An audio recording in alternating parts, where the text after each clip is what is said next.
Hello बच्चों, स्वागत है आपका हमारा यूट्यूब चैनल एजुकेशन मित्रा पर। आज की इस वीडियो में हम क्लास 10th का साइंस सब्जेक्ट शुरू करने जा रहे हैं, जिसमें हम केमिस्ट्री का फर्स्ट चैप्टर स्टार्ट करेंगे, जिसका नाम है रासायनिक अभिक्रियाएं एवं समीकरण। जैसा कि नाम है इसका, रासायनिक अभिक्रियाएं एवं समीकरण, जिसे हम केमिकल रिएक्शन एंड इक्वेशन भी कहते हैं।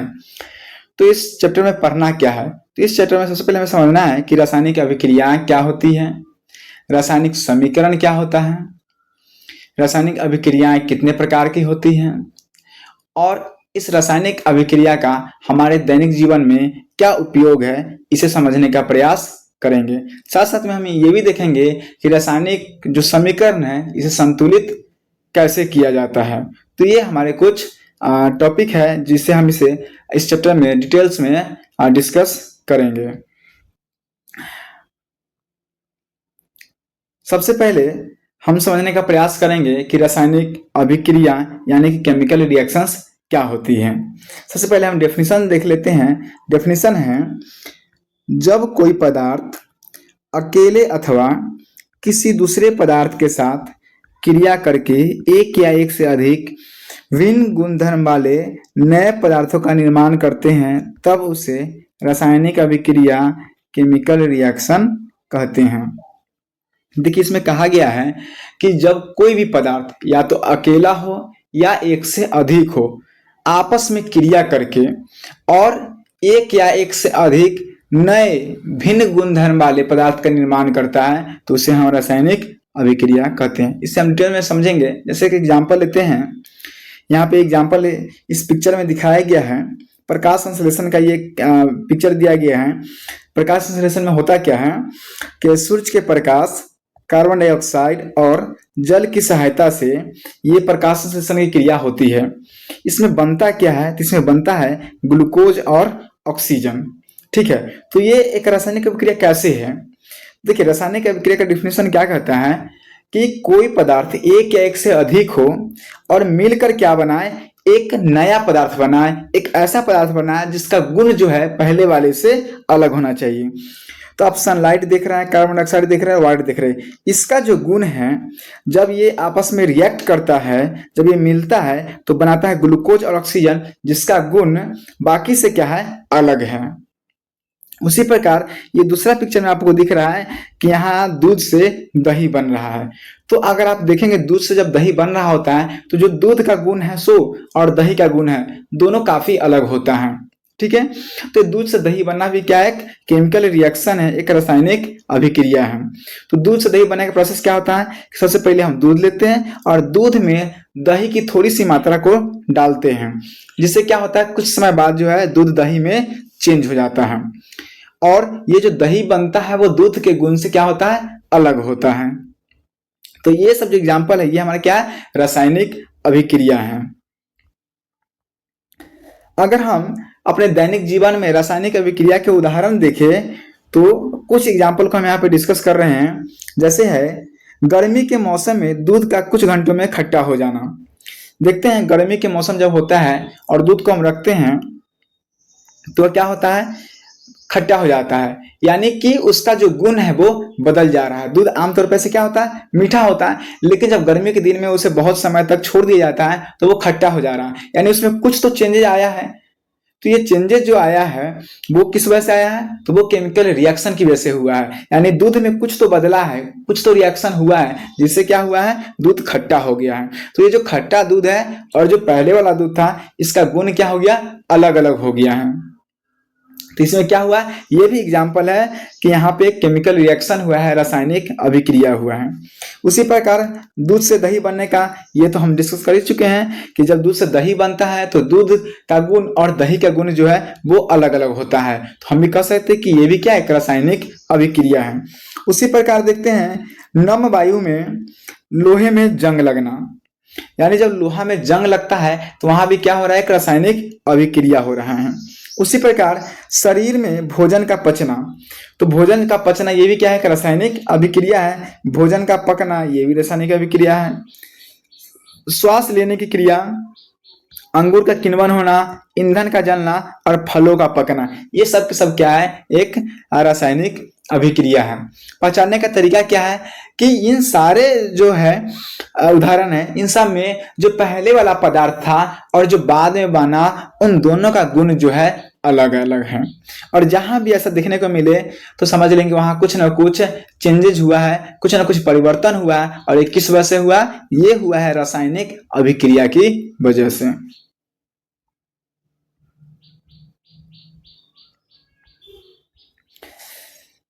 जो हम अभी एग्जाम्पल डिस्कस किए हैं, इन सब में एक ही ध्यान देने की बात है कि इन सभी अभिक्रियाओं में प्रारंभिक पदार्थ की प्रकृति तथा पहचान कुछ न कुछ बदल जाती है। यानी कि दूध से दही बनना, फलों का पकना, ये सब में क्या है? फलों का पकना में देखते हैं कि जब फल कच्चा होता है तो खट्टा होता है या किसी और टेस्ट का होता है, और जब ये पक जाता है तो उसके अंदर कुछ बदलाव हो जाती है। ठीक है, यानी कुछ ना कुछ उसमें भिन्नता आती है, कुछ ना कुछ उसमें नया पदार्थ बन रहा होता है। ठीक, तो होता क्या है, अर्थात रासायनिक अभिक्रियाओं में रासायनिक परिवर्तन हो जाता है। याद रखना है कि रासायनिक परिवर्तन जो होता है वो रासायनिक अभिक्रिया के फलस्वरूप ही होता है। जब तक रासायनिक अभिक्रिया न हो, कोई रासायनिक परिवर्तन नहीं होगा।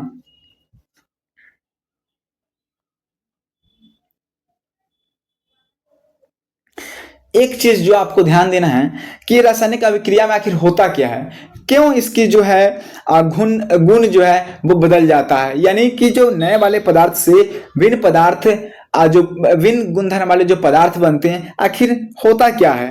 तो इसे हम परमाणु और अणु के लेवल पे समझते हैं। देखिए एक्चुअली होता क्या है कि रासायनिक अभिक्रियाओं के दौरान अभिकारक, जिसे हम रिएक्टेंट भी कहते हैं, पदार्थों के बीच परमाणु की पुनर्व्यवस्था होती है। यानी कि जो अभिकारक होते हैं, अभिकारक क्या होता है कि जो भी रासायनिक अभिक्रिया में भाग ले रहे होते हैं, अगर दूध से दही जमने की बात करते हैं तो वो दूध क्या हो गया? हमारा अभिकारक हो गया, रिएक्टेंट हो गया। तो जो भी रिएक्टेंट होते हैं एक भी हो सकते हैं और एक से अधिक भी हो सकते हैं। तो उनके बीच जो परमाणु होता है, आपको पता है कि दुनिया की हर चीज कहीं ना कहीं परमाणु से मिलके बना होता है। तो उनके बीच के जो परमाणु है उनकी पुनर्व्यवस्था होती है, रीअरेंजमेंट होती है।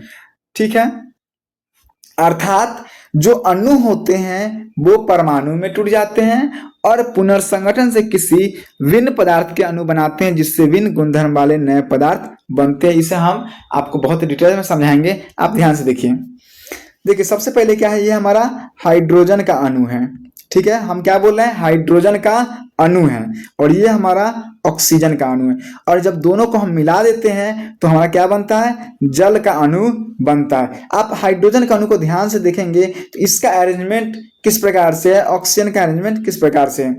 लेकिन जैसे ही ये पहले क्या होता है, आपस में टूट जाता है। अगर आप देखें यहाँ जल का दो अणु है, तो ये सब क्या होगा? सबसे पहले ये जो अणु है सबसे पहले टूटेगा परमाणु में।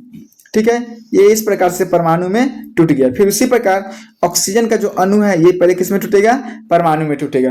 ये परमाणु टूट गया और फिर से इसका रीअरेंजमेंट होगा। देखिए अभी ये हाइड्रोजन दो इसका परमाणु एक साथ अरेंज है, यहाँ भी देखिए दो परमाणु एक साथ अरेंज है। ऑक्सीजन का दो परमाणु एक साथ अरेंज है। ये पहले वाली अवस्था में रिएक्टेंट की बात कर रहे हैं। लेकिन रिएक्शन के दौरान होता क्या है? तो रिएक्शन के दौरान क्या होता है कि एक ऑक्सीजन के अणु से, आप ध्यान देंगे, एक ऑक्सीजन के अणु से हम कलर चेंज कर लेते हैं, तो एक ऑक्सीजन का अणु जो है, ये ऑक्सीजन का अणु है, एक मिनट हम लाल कलर से, ये देखिए ये हमारा एक ऑक्सीजन का अणु है। इससे क्या होता है कि इससे हमारा दो हाइड्रोजन के अणु जो है बाइंड कर देता है। तो ये अरेंजमेंट इसका इस प्रकार से। फिर दूसरा जो हमारा ऑक्सीजन का अणु है, जिसे हम रेड कलर से बनाते हैं, तो ये हमारा क्या है? ऑक्सीजन का अणु है। फिर ये हमारा हाइड्रोजन के जो दो अणु थे, दो अणु जो इसमें से एक दो अणु का तो हम यहाँ पे यूज कर लिए हैं, और ये जो दो अणु बचा फिर इसको ये इस प्रकार से कलर चेंज कर लेते, ये इस प्रकार से अरेंज हो गया। तो देखिए इसका अरेंजमेंट पहले इस प्रकार था, पहले इसका अरेंजमेंट इस प्रकार था, लेकिन बाद में रिएक्शन के दौरान क्या हुआ, ये अब इस प्रकार से अरेंज्ड हो गया है। ठीक है, तो ये अरेंजमेंट की वजह से ही इसका जो गुण है वो बदल जाता है। तो सबसे पहले क्या होता है, जो अभिकारक, अगर इसका प्रोसेस की बात करें तो देखिए सबसे पहले क्या होता है, जो अभिकारक होता है, अभिकारक वो सीधी सी बात है किससे मिलकर बना होगा? अणु से मिलकर बना होगा। किससे मिलकर बना होगा? अणु से। तो ये अणु सबसे पहले क्या होता है, खुद को पहले परमाणु में तोड़ लेता है। ये अणु पहले किस में तोड़ता है? परमाणु में तोड़ता है, अभिकारक के अणु। ठीक है, फिर इसका क्या होता है? परमाणु फिर से क्या होता है? इसका पुनर्संगठन होता है। क्या होता है? पुनर्संगठन बोलेंगे, पुनर्संगठन होता है, पुनर्संगठन होता है। ये पुनर्संगठन की वजह से ही क्या होता है कि नया गुणधर्म आता है। तो ये हम जल का देखें कि जल किस प्रकार से बनता है। अब जो हमें देखना है वो हमें देखना है कि यहाँ पे एक CH4 यानी कि मीथेन है और ऑक्सीजन है, ये दोनों मिलकर जो है क्या बना रहा है? कार्बन डाइऑक्साइड और जल बना रहा है। इसमें क्या हो रहा है? देखिए अब CH4 देखें तो इसका अरेंजमेंट कुछ इस प्रकार से है और ऑक्सीजन का अरेंजमेंट कुछ इस प्रकार से है। लेकिन जब इसी रिएक्शन की हम बात देख रहे हैं तो बदला क्या? सिर्फ बदला है तो अरेंजमेंट बदला है, यानी कि ये परमाणु क्या, ये पहले क्या है? CH4 का अणु है, तो ये पहले क्या किया होगा? खुद को तोड़ा होगा परमाणु में। ये ऑक्सीजन का भी क्या है? अणु है, तो ये किसमें तोड़ा होगा? पहले परमाणु में तोड़ा होगा। फिर ये दोनों एक दूसरे को किस विशेष प्रकार से क्या होता है? अरेंज कर लेते हैं, जिससे नए गुणधर्म वाले पदार्थ बनता है। तो आपको ये चीज ध्यान रखना है।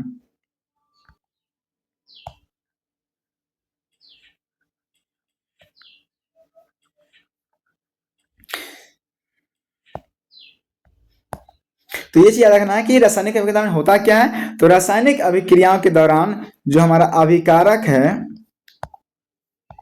जो हमारा अभिकारक है,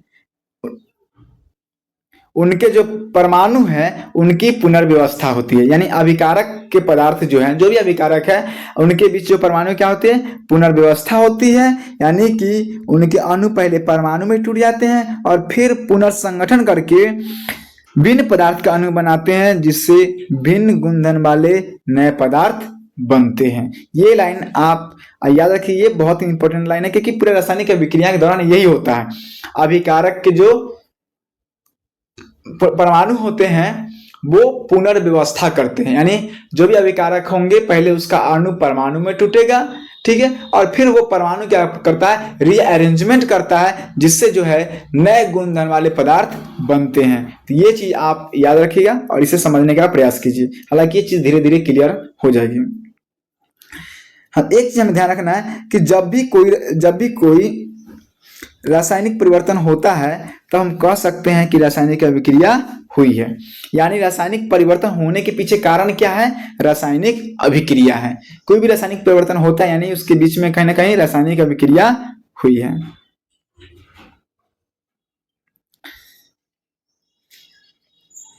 अब यही बात लिखा है कि रासायनिक क्रिया के समय अभिकारक पदार्थों के बीच परमाणुओं की पुनर्व्यवस्था होती है, जिससे भिन्न गुण वाले नए पदार्थ बनते हैं। हम इस पहले ही डिस्कस कर चुके हैं।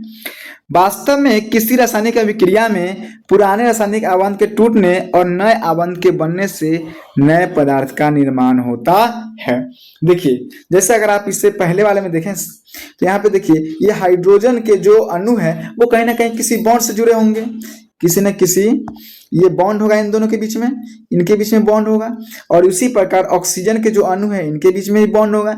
तो ये इस प्रकार से अरेंज है, और जैसे ही रिएक्शन होता है तो ये बॉन्ड पहले आपस में क्या करता है? तोड़ता है। ये परमाणु, सीधी सी बात देखिए, अणु जब परमाणु में चेंज हो रहा है तो ये क्या हो रहा है? इनके बीच का जो बॉन्ड है वो बॉन्ड क्या हो रहा है? टूट रहा है, वो आबंध टूट रहा है, और ये फिर से एक प्रकार से नए प्रकार से देखिए यहाँ पे क्या हो रहा है? हाइड्रोजन और ऑक्सीजन के बीच में फिर से एक नया बॉन्ड बन रहा है, और ये जो है कि पुराना वाला आबंध टूटता है और नए तरीके से आबंध बनता है। इसी कारण जो है भिन्न गुणधर्म वाले नए पदार्थ का निर्माण होता है। आप इस रिएक्शन में देख लीजिए कि यहाँ पे ये जो हमारा स्काई ब्लू कलर का है ये हमारा हाइड्रोजन है, और ये जो डीप ब्लू है वो हमारा क्या है? कार्बन है। तो इन सब के बीच में एक बॉन्ड होगा, ठीक है। उसी पर ऑक्सीजन है तो इनके बीच में भी क्या होगा? बॉन्ड होगा। तो ये बॉन्ड क्या करेंगे? सबसे पहले इस बॉन्ड को तोड़ेंगे, ठीक है, और फिर से एक अलग प्रकार से ये क्या हो रहा है? अरेंज हो रहे हैं। तो ये जो नए पुराने बॉन्ड का टूटना और नए तरीके से अरेंज होना, यानी नया बॉन्ड बनाना, यही कारण है कि रासायनिक अभिक्रियाओं के दौरान जो होता है नए गुणधर्म वाले पदार्थ का निर्माण होता है। एक क्वेश्चन है जो अक्सर एग्जाम में पूछा जाता है कि मैग्नीशियम के फीते का, क्वेश्चन ये हमारा बहुत इंपॉर्टेंट है, ये कई बार एग्जाम में पूछा जाता है कि मैग्नीशियम के फीते का उपयोग करने के पहले उसे सरेस पत्र यानी कि सैंड पेपर से रगड़कर साफ क्यों किया जाता है? ये क्वेश्चन इंपॉर्टेंट है, आप इसे ध्यान रखेंगे।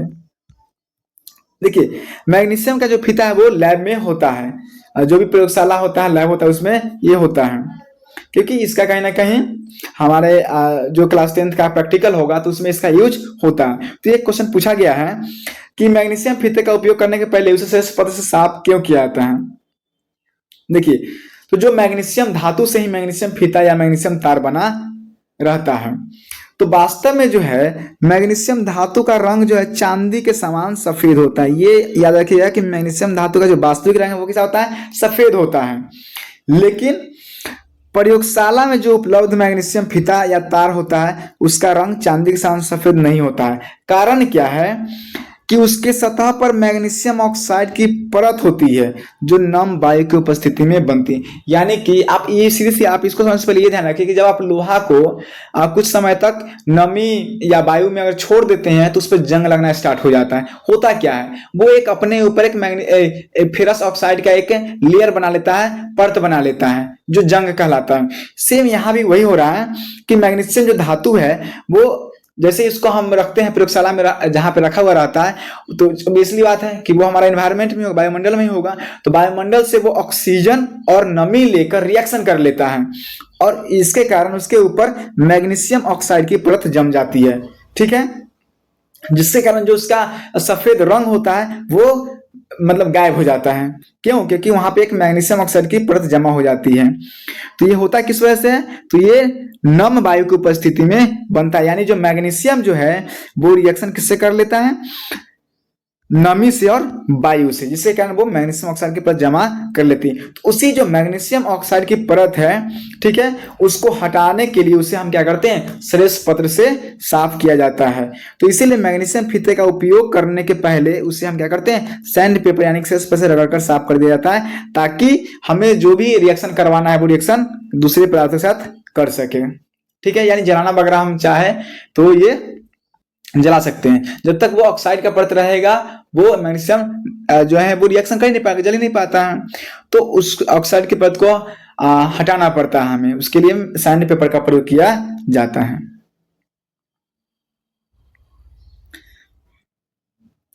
अब हमें समझना है अभिकारक यानी कि रिएक्टेंट क्या होता है। देखिए, रासायनिक अभिक्रिया में भाग लेने वाले पदार्थ को अभिकारक कहते हैं। यानी कोई भी रिएक्शन हो रहा है और उसमें जिस पदार्थ की सहायता से हम वो रिएक्शन करवाते हैं वो क्या कहलाता है? हमारा रिएक्टेंट यानी कि अभिकारक कहलाता है। जैसे कि एक रिएक्शन यहाँ पे दिया गया है Mg+O2 जिससे बनता है हमारा मैग्नीशियम ऑक्साइड।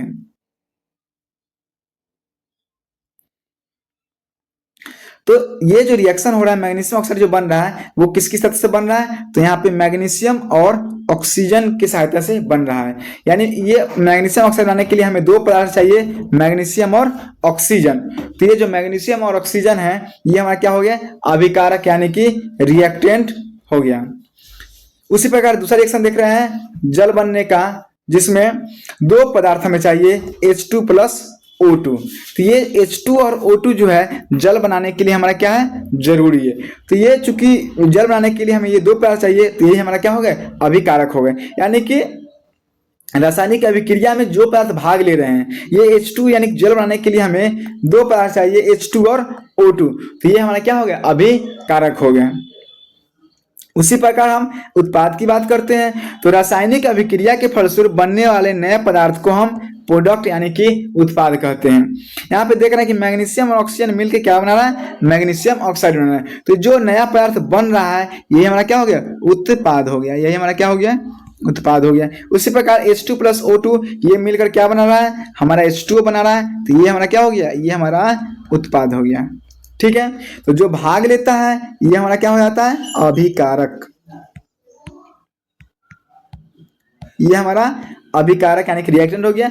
और जो बनता है उसे हम क्या कहते हैं? उत्पाद कहते हैं। अब है कि अभिकारक और उत्पाद के बीच तीर का चिन्ह दिया जाता है। ये हमारा क्या हो गया? अभिकारक हो गया H2O2। ये क्या हो गया? हमारा उत्पाद हो गया। ये हमारा क्या है? उत्पाद है। और ये हमारा क्या है? अभिकारक है। ये हमारा अभिकारक है, ये उत्पाद, और दोनों के बीच में ये क्या है, एक तीर का चिन्ह है जो रिएक्शन को बताता है। क्या बताता है कि अभिक्रिया हो रहा है।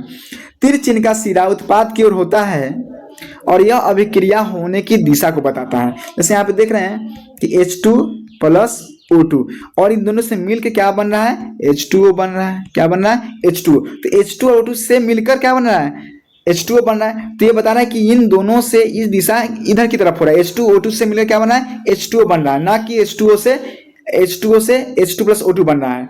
यानी कि ये हमेशा जो इसका तीर का मतलब निशान है वो किस तरफ दिया जाता है, प्रोडक्ट की तरफ होता है। यानी इन दोनों से उत्पाद, ये है जो हमारा अभिकारक है, ये अभिकारक से किधर की तरफ है, उत्पाद की तरफ है। हमेशा अभिकारक से क्या बना है, यहाँ उत्पाद बना। तो यहाँ पे अभिकारक कौन है, H2O2, और उत्पाद क्या हमारा H2O। तो अभिकारक से हमारा उत्पाद बन रहा है, इसलिए तीर का निशान जो हमारा इस तरफ से दिया गया है। ये क्या काम है, इसका काम है दिशा बताना। क्या बताना, दिशा, कि अभिक्रिया किस डायरेक्शन में हो रहा है, किससे क्या बन रहा है। तो यहाँ H2O2 से क्या बन रहा है, H2O बन रहा है, तो ये दिशा बता रहा है। नेक्स्ट है, रासायनिक समीकरण में तीर चिन्ह के बाईं ओर अभिकारक को लिखा जाता है और तीर चिन्ह के दाईं ओर उत्पाद को लिखा जाता है।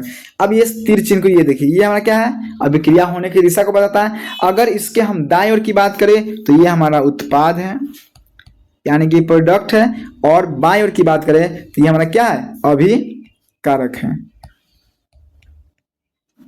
ये हमारा दाईं हो गया, दाईं ओर, और ये हमारा है ये हमारा हो गया बाईं ओर, ये हमारा बाईं ओर हो गया। तो यहां से तीर के निशान के बाईं ओर हमारा अभिकारक रहता है और दाईं ओर हमारा उत्पाद रहता है। नेक्स्ट है, दो अभिकारकों अथवा दो उत्पादों के बीच जोड़ का चिन्ह दिया जाता है। अगर देखिए, उत्पाद अगर अकेला होता तो कुछ देने की जरूरत नहीं है, या अभिकारक अकेला होता तो कुछ देने का जरूरत नहीं है। लेकिन अगर एक से ज्यादा हो, जैसे यहाँ पे H2 और O2, क्या है, यहाँ दो अभिकारक हैं, तो दो अभिकारक है तो उनके बीच में हम प्लस का चिन्ह देंगे। साथ में क्या होना है, H2O चूंकि अकेला है तो यहाँ पे कुछ चीज नहीं देंगे। फिर यहाँ देखिए, ये अभिकारक है जिंक प्लस H2SO4 यानी कि सल्फ्यूरिक एसिड।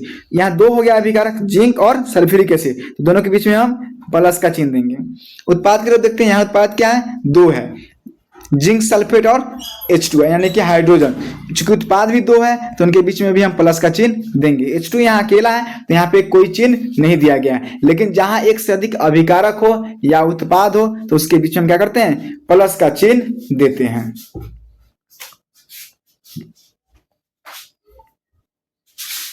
अब क्या है कि हम कैसे पहचानेंगे कि कोई अभिक्रिया हुई है। तो इसके लिए कुछ जो है परीक्षण है, यानी कुछ जो है विशेषताएं हैं, अभिलक्षण है, जिससे हम क्या कर सकते हैं, पता कर सकते हैं कि रासायनिक अभिक्रिया हुई है। तो ये ध्यान रखना है, यहाँ पे आप इसको पढ़ते हैं, निम्नलिखित में से किसी भी परीक्षण की सहायता से हम निर्धारित कर सकते हैं कि एक रासायनिक अभिक्रिया हुई है। यानी रासायनिक अभिक्रिया हुई है, ये कैसे पता चलेगा, तो इसके लिए कुछ चीजें हैं, कुछ विशेषताएं हैं, कुछ परिवर्तन है, जिससे हम पता कर सकते हैं कि रासायनिक अभिक्रिया हुई है। क्या, अगर अवस्था में परिवर्तन हो, यानी कोई चीज अगर ठोस हो तो अगर द्रव बनता है, या द्रव है ठोस बनता है, या गैस से द्रव बनता है, यानी कि उसका अगर अवस्था में परिवर्तन हो रहा है तो हम समझेंगे क्या कि रासायनिक अभिक्रिया हुई है। रंग एवं गंध में परिवर्तन, मान लीजिए कोई पदार्थ है, उसका रंग कुछ और है, मान लीजिए लाल है और बाद में वो हरा हो रहा है, तो हम भी समझेंगे कि रासायनिक अभिक्रिया हुई है। गंध में परिवर्तन होता है तब भी हम समझेंगे कि रासायनिक अभिक्रिया हुई है। अगर अवक्षेप का निर्माण हो रहा है, यानी कि प्रेसिपिटेट बन रहा है, तब भी हम समझेंगे कि रासायनिक अभिक्रिया हुई है।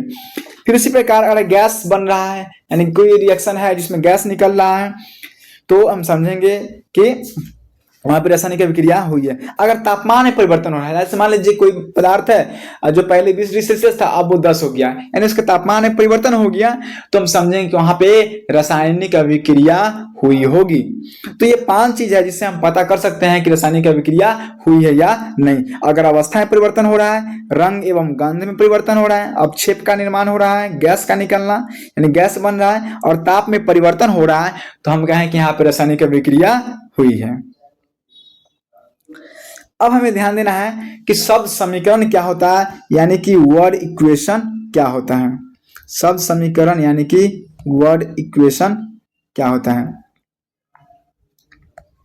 देखिए, किसी रासायनिक अभिक्रिया को वाक्य के रूप में लिखने पर बहुत लंबा होता है, इसलिए इसे संक्षिप्त रूप में लिखा जाता है। इस संक्षिप्त रूप को शब्द समीकरण कहते हैं। जैसे देखिए, यहाँ पे एक एग्जांपल दिया गया है, जिंक प्लस तनु सल्फ्यूरिक अम्ल, और रिएक्शन होकर क्या बनता है, zinc sulphate plus hydrogen gas बनता है। अगर इसको हम शब्द में लिखते तो क्या लिखते जब जिंक को तनु सल्फ्यूरिक अम्ल में मिलाया जाता है तो अभिक्रिया करके जिंक सल्फेट और हाइड्रोजन गैस बनाता है, तो ये काफी लंबा हो जाता है। तो इसको हम शॉर्ट रूप में लिखते हैं, क्या लिखते हैं, संक्षिप्त रूप में। किसी रासायनिक अभिक्रिया को जब हम संक्षिप्त रूप में शब्द में लिखते हैं तो इसे क्या कहते हैं हम, वर्ड शब्द समीकरण कहते हैं। जैसे यहाँ पे देखिए, जिंक तनु सल्फ्यूरिक अम्ल, जिंक बनने के रिएक्शन के बाद क्या बनता है, जिंक सल्फेट और हाइड्रोजन गैस। अगर इसका हम शब्द समीकरण लिखते तो कैसे लिखते, ऐसे लिखते कि जिंक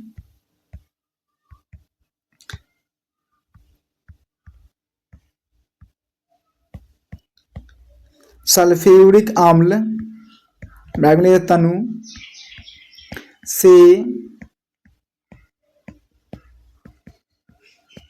अभिक्रिया करके जिंक सल्फेट और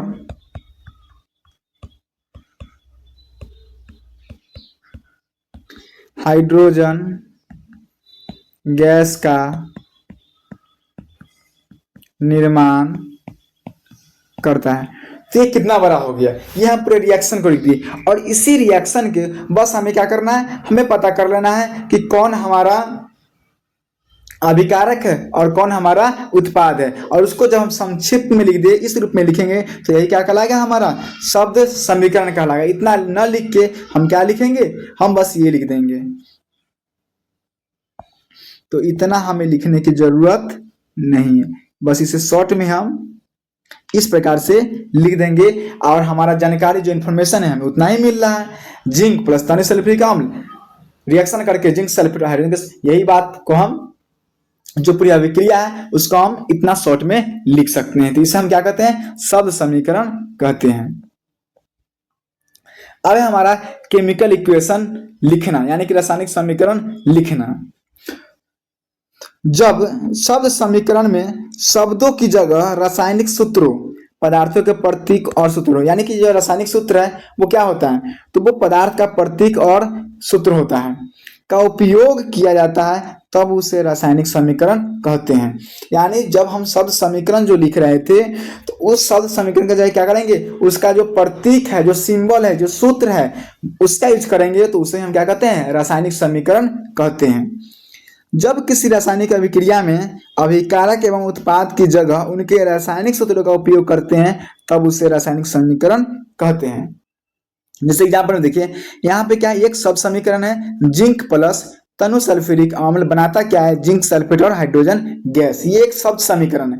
तो शब्द समीकरण क्या लिखे थे, हम शब्द लिखे थे, लेकिन अब जिंक की जगह हम क्या लिखेंगे, जिंक का जो हम सिंबल होता है, जो केमिकल फॉर्मूला होता है, उसका यूज करेंगे। तो जिंक को हम डिनोट करते हैं, सिंबल है उसका Zn, फिर प्लस का प्लस, और सल्फ्यूरिक अम्ल का जो है वो क्या है, H2SO4 इसका केमिकल फॉर्मूला होता है, तो तनु सल्फ्यूरिक H2SO4 लिख दिए। जो हमारा तीर का निशान है वो रिएक्शन को दिखाता है। जिंक सल्फेट का जो फॉर्मूला होता है वो होता है ZnSO4 और हाइड्रोजन गैस का होता है वो H2। तो अब इसको हम और शॉर्ट कर रहे हैं, ये पूरा शब्द न लिख के हम बस उसका सिंबल का यूज कर रहे हैं, जैसे उसके प्रतीक और संकेत का यूज कर रहे हैं। तो ये क्या हो गया, रासायनिक समीकरण कहलाता है। तो जो शब्द समीकरण था उसका जो रासायनिक सूत्र या जो संकेत होता है उसका प्रयोग करके जब हम कोई रिएक्शन लिखते हैं, कोई इक्वेशन लिखते हैं, तो उसे हम क्या कहते हैं, रासायनिक समीकरण कहते हैं।